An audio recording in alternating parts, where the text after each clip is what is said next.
याला काही अर्थ नाही.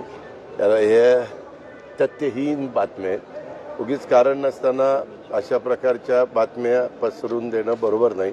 आता मधी पण मी त्या दिवशी बारामतीमध्ये होतो, एक हे लावून टाकन, तर त्यामध्ये काहीतरी सैफच्या घरावर हल्ला झाला होता.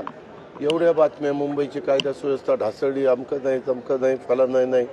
नंतर पकडल्यानंतर कळलं की तो बांगलादेशमधनं आपल्या कलकत्त्याला आला होता, कलकत्त्यावरून मुंबईला आला होता, मुंबईला हाऊसकीपिंगचं काम काही दिवस केलं. त्याच्या काल का परवा पोलिसांनी प्रेस घेऊन ते सगळं सांगितलं.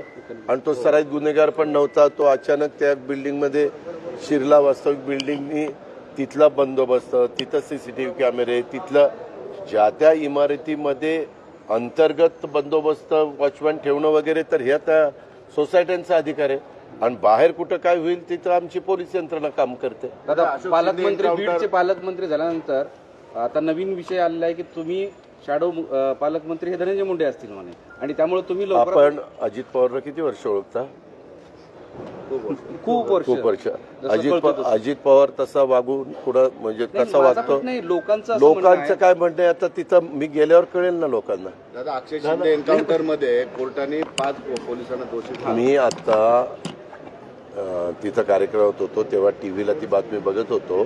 मी त्याच्या संदर्भात आता मुंबईलाच चाललो. मुंबईला गेल्यानंतर होम सचिवांशी आणि बाकीच्या सहकाऱ्यांशी बोलील किंवा काय नक्की झालं, कारण न्यायव्यवस्था ही न्यायव्यवस्था आहे.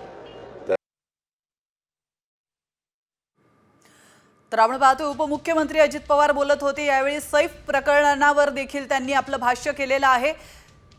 CCTV फुटेज लावणं आणि सुरक्षा व्यवस्था वाढवणं हा त्या सोसायटीतला त्यांचा अंतर्गत अधिकार आहे. जर ही घटना बाहेर झाली असती तर त्याच्यासाठी पोलीस जबाबदार असते, असं देखील अजित पवार म्हणालेले आहेत. तर कसला उदय तथ्यहीन बातम्या असल्याचं देखील अजित पवार यांनी यावेळी म्हटलंय. अंतिम चित्र दिसतं ते त्यांचं स्पष्ट